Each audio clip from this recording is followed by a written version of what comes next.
Since you started your notary business, strive for excellence.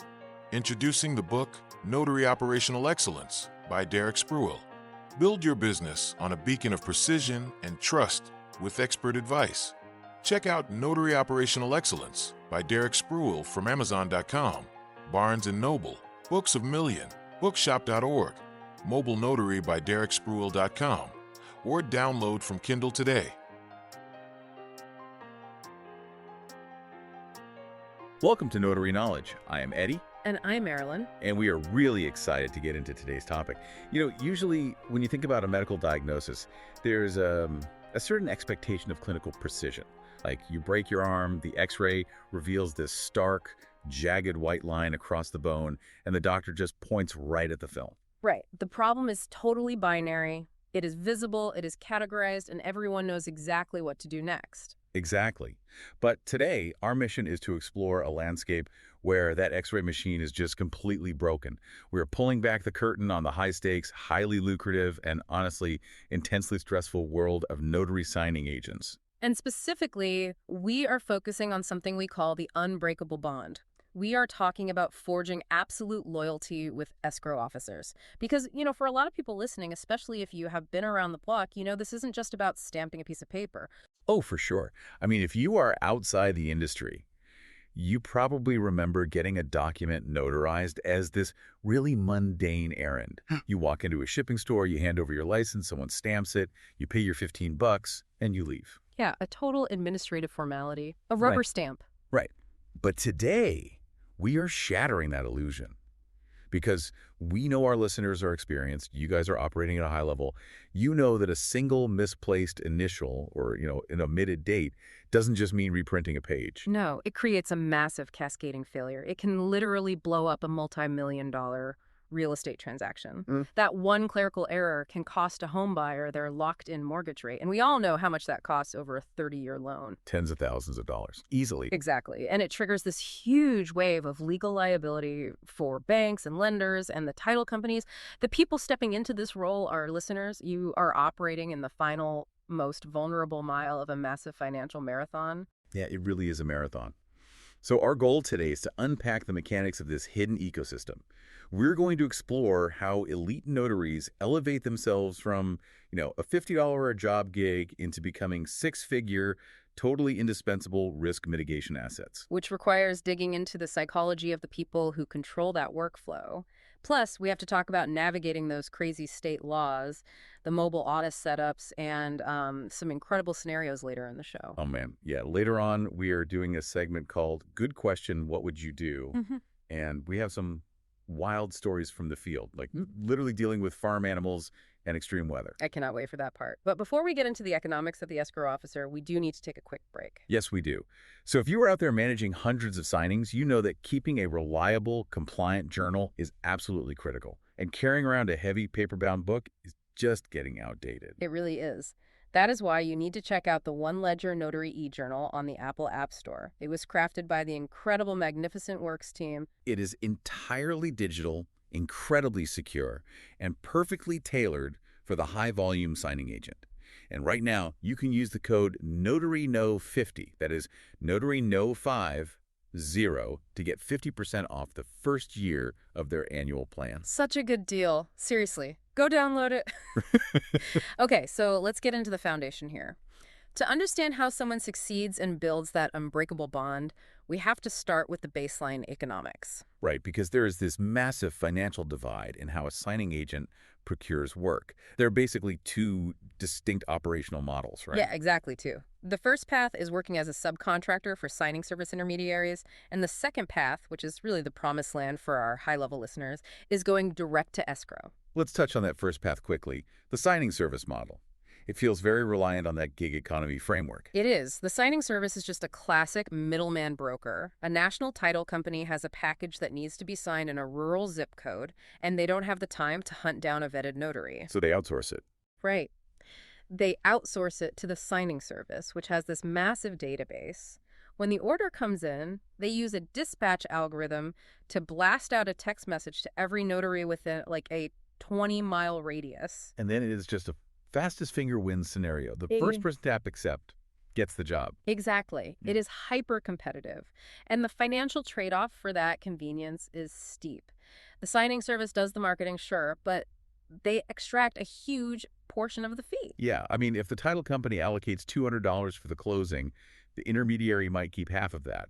So the notary, who is actually doing the driving and printing and taking on all the liability, gets maybe $75 to $125. Which, is fine when you are brand new and just need the reps. But the core issue with the middleman model isn't just the lower pay. It is the systemic financial instability. Well, the cash flow problem. Right. Many of these services operate on a structure that essentially forces the notary to float their payroll. They don't pay you until the title company pays them. Which means you are buffering their operational risk. I mean, you could perfectly close a complex refinance on May 1st and not see a single dime until the middle of July. 45 to 60 days is totally standard for them. And if that service mismanages their capital or goes bankrupt, the notary is left completely holding the bag. Yeah, you become an unsecured creditor. Mm-hmm. You are performing this legally mandated statutory function. But because your contract is with a third-party buffer, you take on all this payment risk. It is exhausting. You are constantly refreshing your phone, taking a 50% pay cut, and acting as a zero-interest credit line. That is why the elite agents transition entirely to the direct-to-escrow model. Where the economics completely invert. Yeah. Because you bypass the algorithm entirely. Exactly. You build a direct professional relationship with the escrow officer, no blast text messages. When a closing is scheduled, they just pick up the phone and call you. And because that middleman is gone, you keep 100% of the fee, which routinely ranges from $125 to $250 or even higher for commercial stuff. And you get paid almost instantly. When the loan funds and the account is dispersed, the title company just cuts you a check directly as a settlement vendor. It transforms it from a gig into a real high-margin business. But, getting that direct relationship requires a really sophisticated understanding of the escrow officer. It really does. You are marketing directly to them, so you have to understand their operational cadence, their anxieties, and their fiduciary responsibilities. Let's build a psychological profile of the escrow officer, because I think people assume they're just pushing paper around a desk, but they are the central hub of the entire transaction. Absolutely. They act as a neutral third-party fiduciary. They are legally bound to execute the transaction according to the written instructions from the lender, the buyer, the seller, and the agents. They have to be totally neutral. No favoring the buyer over the seller. They are the referee. A referee who is personally and legally responsible for millions of dollars moving through their trust accounts daily.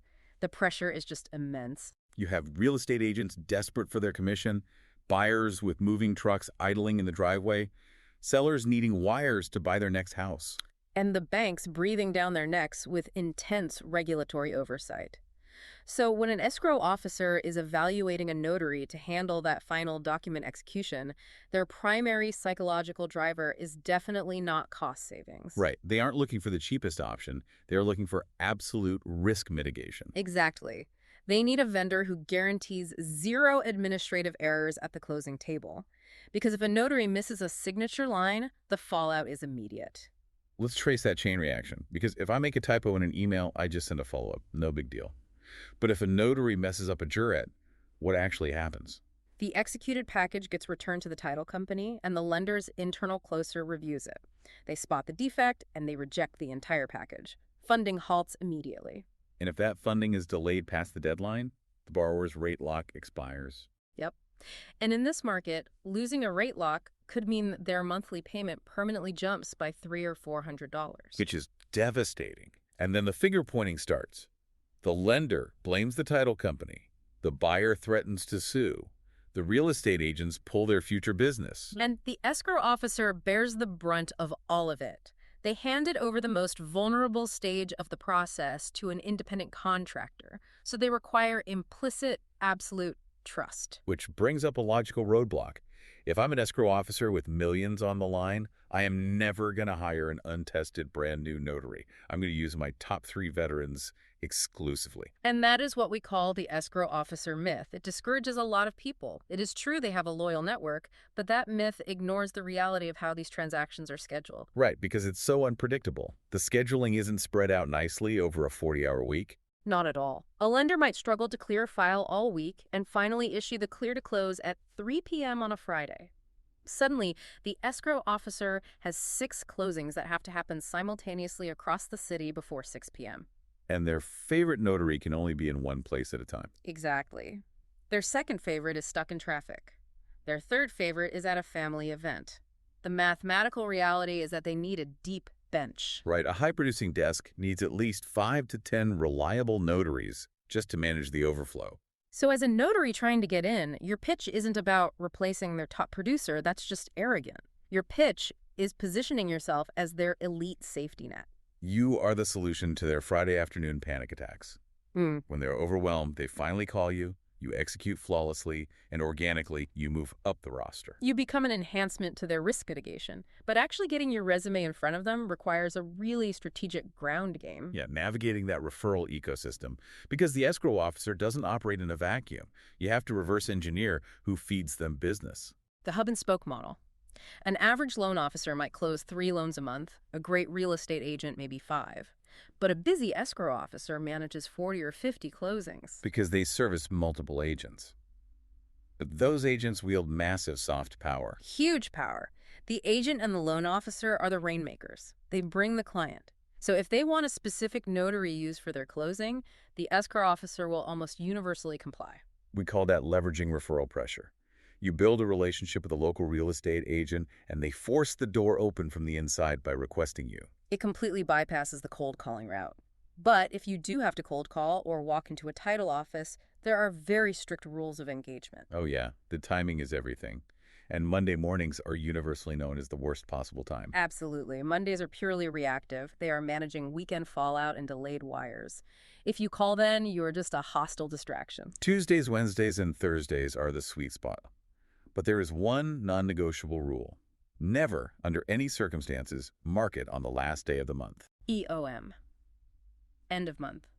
As one veteran put it, everyone is busy and mean. Seriously, why is the scheduling so heavily weighted to those final 3 days? It is all about prepaid mortgage interest. When a borrower closes, they pay interest from the funding date to the end of the month. Close on the 5th, you pay 25 days of interest. Close on the 30th, you only pay 1 or 2 days. It is a cash flow preservation strategy for the buyer. Exactly. So a massive percentage of the volume is crammed into the final 72 hours. Escrow officers are working 14-hour days. If you walk in then to hand out business cards, you just prove you don't understand the industry at all. You are instantly blacklisted. So let's say you call on a quiet Tuesday. You usually hit the front desk coordinator, the guard dog. Right, and their job is to protect the escrow officer's time. They deflect salespeople. If you ask, who handles your notary assignments, you are dead in the water. You have to do the recon first. Find the specific name on LinkedIn. Hi, is Sarah available? I'm calling about her backup closer roster. It shows purpose, and when you do reach Sarah, your pitch has to be entirely about her liability, not your business goals. She doesn't care that you are a new notary trying to build experience. You have to use their lexicon to instantly communicate competence. You don't say, I'll handle your paperwork. You say, I audit the notice of right to cancel dates, and I ensure the PCOR is fully completed. When she hears you casually reference a PCOR, her defenses drop. You are signaling that you are an insider. And keep the emails incredibly brief. 3 sentences. Attach a single PDF with your commission, background check, and E&O insurance. Boom. Make it easy for them. Exactly. Eliminate every barrier to entry. But getting the job is really just the prologue. Once you download that document package, you're stepping into a crazy jurisdictional minefield. Oh man, the state laws. This completely blew my mind. Crossing a state line changes everything you are legally allowed to do. It really does. The American real estate system is this decentralized patchwork of local laws. The biggest divide is between escrow states and attorney-required states. Let's contrast those, like California versus Georgia. Right. In an escrow state like California or Nevada, an independent notary can totally facilitate the closing independently. You travel to the home, present the docs, administer oaths, and manage it all without supervision. But in an attorney-required state like Georgia, Massachusetts, or South Carolina, that is strictly prohibited. Prohibited as in it's considered the unauthorized practice of law. The state Supreme Court mandates that a real estate closing must be supervised by a state licensed attorney. If an independent notary tries to close a loan on their own in Georgia, they could face criminal liability. And the transaction is invalid. The notary is just relegated to being a supervised witness for the attorney in those states. There is this fascinating geographic loophole. It's all based on the location of the property, not the borrower. The dirt dictates the law. Exactly. So if you are a notary in Atlanta, Georgia, and the borrower lives in Atlanta, but they are buying a vacation condo in Miami, Florida. Florida is an escrow state. So the Georgia notary can legally drive to the borrower's house in Atlanta and independently close that Florida transaction without a Georgia attorney present. Because it is governed by Florida escrow laws. It is wild. You have to know your own state's laws and the property laws of the collateral state. Which brings us to Texas. The industry forums talk about Texas Section 50-6 home equity loans with absolute dread. Oh, the Texas ATLOCs. Texas has the most robust homestead protection laws in the country. It is written right into their state constitution to protect homeowners from predatory equity stripping. So they put severe restrictions on where and how these equity loans can be signed. Right. Unlike a standard purchase where a mobile notary goes to a coffee shop, a Texas 50-6 loan must be closed at the permanent physical office of a lender, a licensed attorney, or a title company. Zero exceptions for convenience, which totally neutralizes the value of a mobile notary. Totally. Even during COVID, they wouldn't budge much. They allowed signings in the adjacent parking lot of the title office, but it still had to be tied to that physical address. And remote online notarization, RON, is strictly banned for these. Powers of attorney are heavily restricted. Every non-borrowing spouse has to physically cross the threshold of that office. And there is a mandatory 12-day cooling-off period. If a mobile notary doesn't know this and drives to a borrower's house in Dallas to close a cash-out refinance, they instantly invalidate the loan. The funding is permanently halted, and that notary will never get hired again. The margin for error is literally non-existent. And then you jump over to California, and they are obsessed with the PCOR, the Preliminary Change of Ownership Report, Form BOE 502A. Why is this one piece of paper treated with such reverence? Because it is the linchpin of California's Proposition 13 tax assessment system. Prop 13 caps property tax increases. But when ownership changes, the county assessor needs to know if the property should be reassessed at current market rates. The PCOR is the trigger mechanism for the assessor. Yes. If a notary submits a deed without a fully completed PCOR, there are immediate penalty fees. But worse, if they fill it out wrong, like missing the exact ownership percentages when transferring to a family trust. The assessor assumes a full change in ownership happened. Yeah. They strip the Prop 13 protections. And the property gets reassessed. A homeowner paying $3,000 a year in taxes could suddenly get a $15,000 supplemental bill, all because the notary let them skip a checkbox. That is insane. So when you tell the escrow officer, I am meticulous about the PCOR, you are actively mitigating massive downstream financial risk. You are protecting their clients from ruin. Okay, we need to take a quick break, but when we come back, we're going to dive into the execution at the table, the black hole of funding, and how to set up a mobile office in the trunk of your car. We will be right back. Are you looking to truly master your craft and understand the deep structural foundations of the notary business? You absolutely have to pick up the Notary Knowledge books written by Derek Spruill. Derek's insights are just unparalleled. He breaks down the complex compliance issues we are talking about today into practical, actionable strategies. You can find all of his resources by visiting the Notary Knowledge website. Equip yourself with the right tools and stop leaving your business to chance. Go check out the Notary Knowledge website today. Welcome back. So before the break, we were talking about state laws. But knowing the law just keeps you out of jail. The crucible of the profession is the actual execution at the dining room table. Right. And flawless execution is driven by a federal regulation that basically removes any margin for error. The industry calls the consequence of a mistake the black hole of funding. Because of the TRAG rule, the TILA-RESPA integrated disclosure rule implemented by the CFPB. It mandates a rigid 3-business-day waiting period between receiving the closing disclosure and signing the loan. It's meant for consumer protection. Gives them 3 days to review the numbers and avoid surprise junk fees. Which is great in theory. But operationally, it is a ticking time bomb. If a notary makes a material administrative error, misses a signature, alters a date, the lender might have to redraw the documents. And redrawing the documents can reset that mandatory 3-day waiting period. Exactly. Plunging the transaction into the black hole, everything is frozen. The seller can't get their proceeds, the buyer can't get the keys, the movers are paralyzed. And if the interest rate lock expires during that 3-day freeze, the extension fees can be hundreds of dollars a day. And the title company has to eat that cost because it was their vendor's mistake. Let's look at the anatomy of these mistakes. Name discrepancies are huge. Yeah, why is signing a name so hard? Because you are fighting decades of muscle memory. If the documents say Robert J. Hendricks, but he has gone by Bob his whole life, He's going to instinctively sign the 75-page deed of trust as Bob Hendricks. and if the notary lets that happen, the file is dead on arrival, the auditor will reject it. The notary has to meticulously match the ID to the docs and then supervise a grown adult, correcting them every time they try to write their own nickname for an hour straight. It is babysitting. Another critical error is mixing up a jurat and an acknowledgement. What is the fundamental difference there? An acknowledgement is simple. You verify their ID, and you confirm they are signing willingly without coercion. You aren't confirming the truth of the document itself. Just, you are Robert and you aren't being forced to sign this. Right. But a jurat requires the signer to swear under penalty of perjury that the factual contents of the document are true.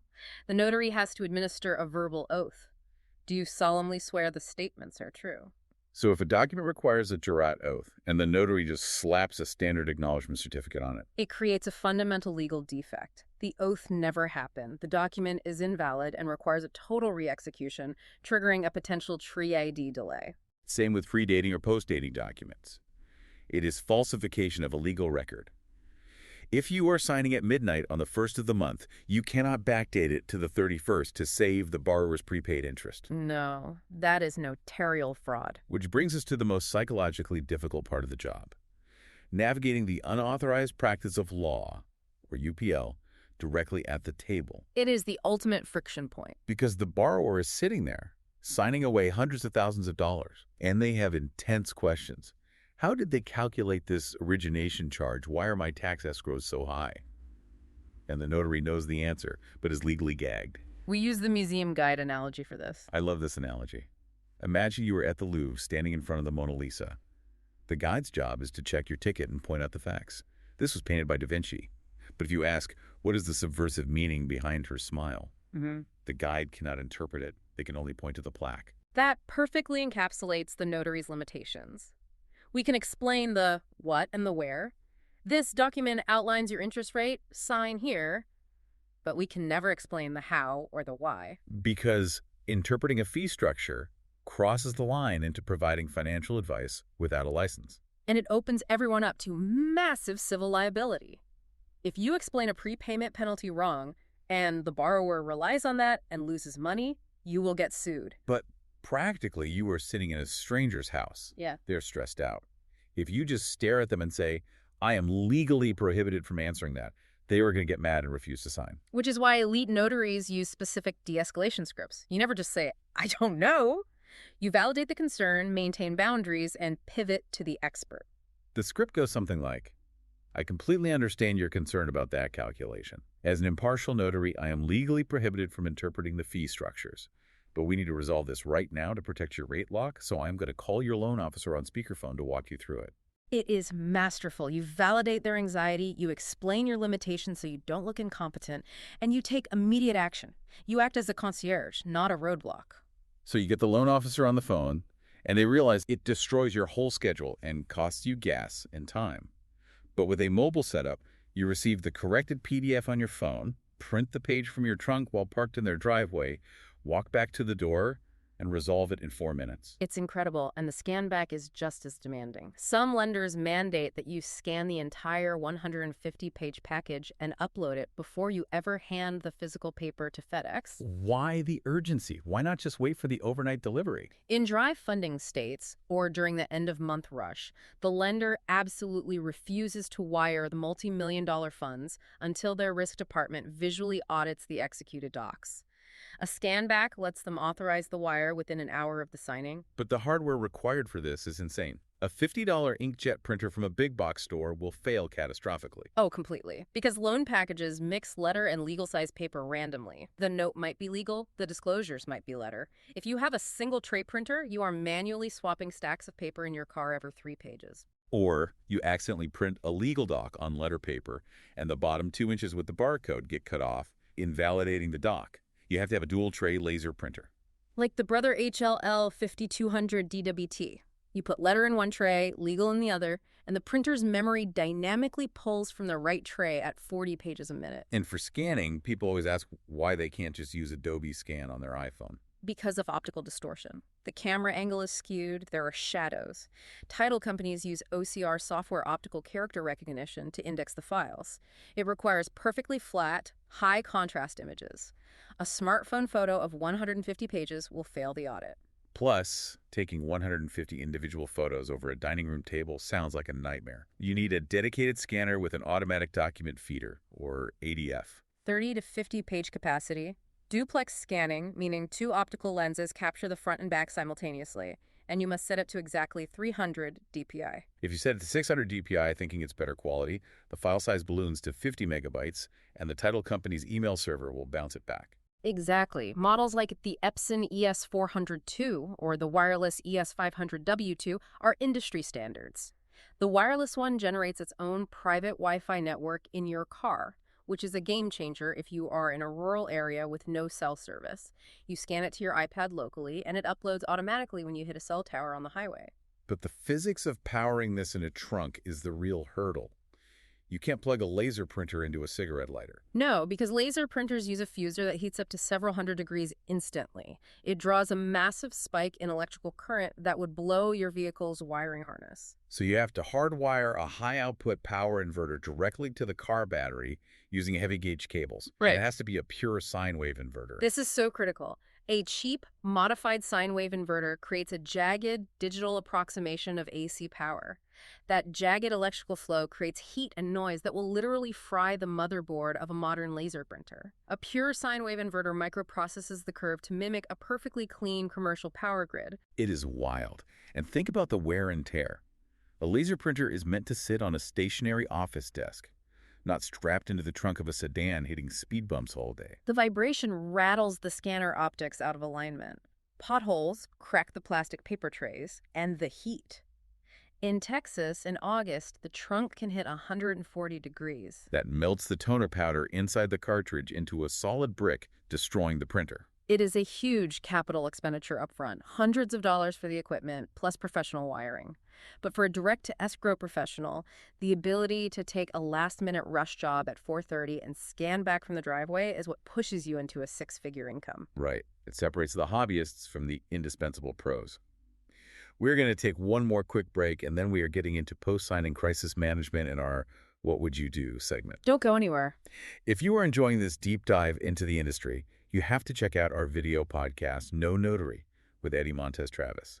We bring you visual breakdowns of these complex scenarios and interview top producing professionals. And if you are short on time, be sure to catch Marylyn's 90 Seconds of Notary.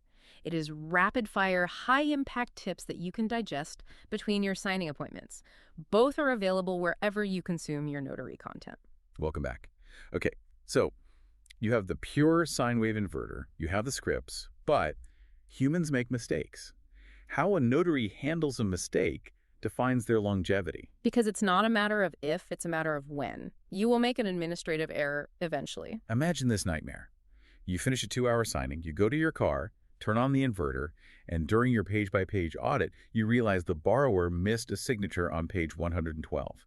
The file is legally incomplete. The immediate instinct for an independent contractor is to try a silent cure. You text the borrower, hey, can I run back inside real quick? And you try to hide the mistake from the title company. But the operational frameworks say you must never attempt a silent cure. If the escrow officer finds out you altered the execution timeline and hid a mistake, your trust is permanently severed. You have to practice radical transparency. You pick up the phone, call the escrow officer, and own it.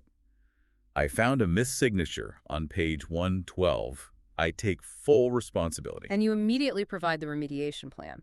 I've already mapped my route back, I am turning around, and I will overnight the package to the FedEx hub entirely at my own expense. You absorb the $40 shipping label. And ironically, the veterans say this extreme accountability actually strengthens the bond with the escrow officer. Because they expect errors, but now they know you don't hide, you don't blame shift, and you aggressively protect their timeline. It builds an unbreakable bond. And finally, data security during these scanbacks. Yeah.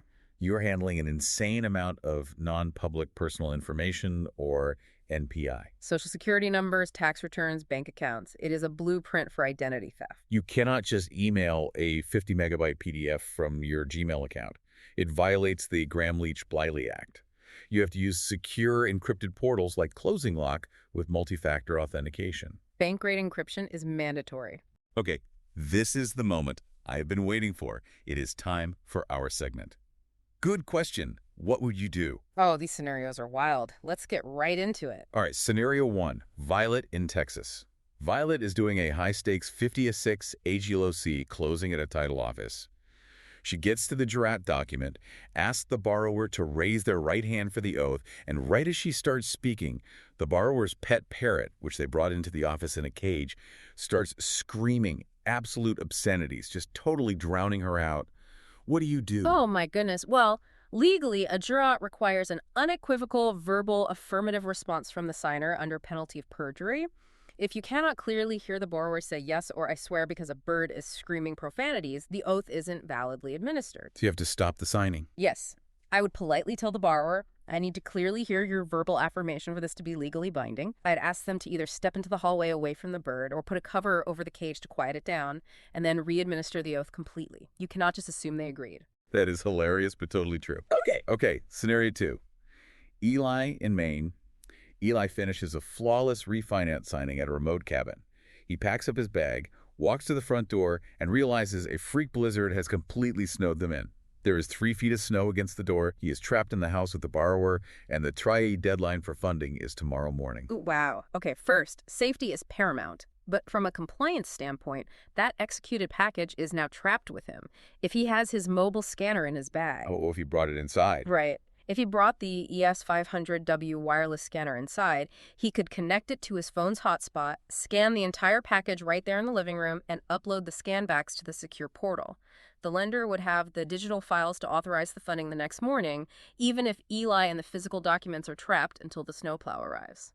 That is the ultimate argument for having a wireless ADF scanner. Okay, scenario 3. Aurora in Washington State. The borrower is reviewing the final closing disclosure, the CD, and they accidentally knock over a massive mug of black coffee right onto the physical deed of trust. It is completely soaked and unreadable. This is exactly why you need that dual-tray laser printer in your trunk. A deed of trust is a recorded document. The county clerk will absolutely reject a document covered in coffee stains. You can't just wipe it off with a napkin. Exactly. Aurora needs to utilize her mobile office. She walks out to her car, fires up the pure sine wave inverter, pulls up the original PDF on her laptop, prints a fresh, clean copy of the deed of trust using her legal-size tray, and brings it back inside for a fresh signature. Crisis averted in 5 minutes. Brilliant. All right, scenario 4. Julian in Alabama. Julian arrives at the scheduled appointment time, walks up to the front door, and rings the doorbell. The door swings open, and the borrower is standing there completely naked. Oh, my word. What do you do? You immediately turn around, walk back to your car, and lock the doors. As a notary, you are never required to compromise your personal safety or enter a highly inappropriate environment. But what about the escrow officer's timeline? You call the escrow officer immediately from the safety of your car. You maintain absolute professionalism and state. I arrived at the property, but I was unable to proceed with the signing due to an inappropriate and unsafe environment at the door. I have departed the location. The title company will handle the fallout with the borrower. You never put yourself in a compromising situation just to get a signature. Absolutely correct. Safety first. Last one. Scenario 5. Sadie in Oklahoma. Sadie is driving to a rural ranch for a cash-out refinance. She turns onto the long dirt driveway, and there's a massive 2,000-pound bull standing dead center in the road, physically blocking the gate. The house is a half-mile past the gate. Well, you certainly do not get out of your car and try to shoo a bull away. That is a life-threatening hazard. Right, so what's the play? Communication. Sadie should stay in her vehicle, call the borrower on her cell phone, and say, "Hi, I am at your front gate, but there is a rather large bull blocking the path. For safety reasons, I cannot proceed. Can you please come down and safely secure the animal?" And if they don't answer? If you can't reach them, you document the delay.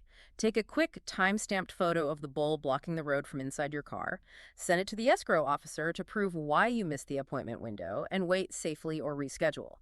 You protect the bond with the EO by over-communicating the delay with proof. Those are incredible. It really highlights how unpredictable this job is.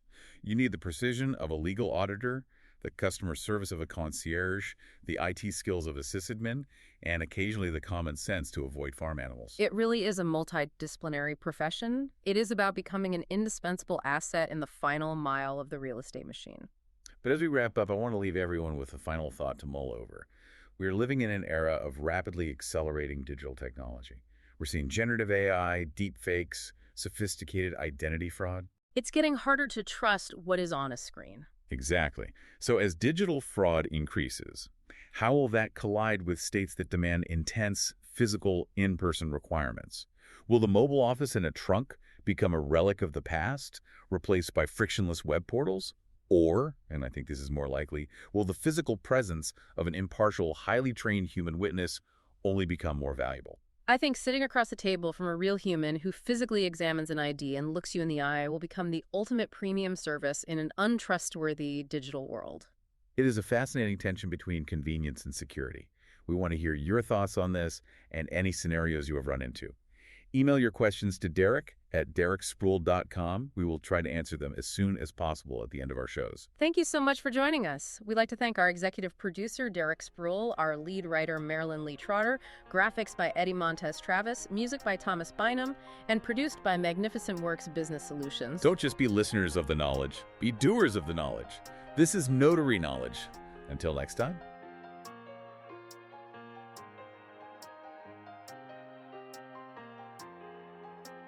Since you started your notary business, strive for excellence.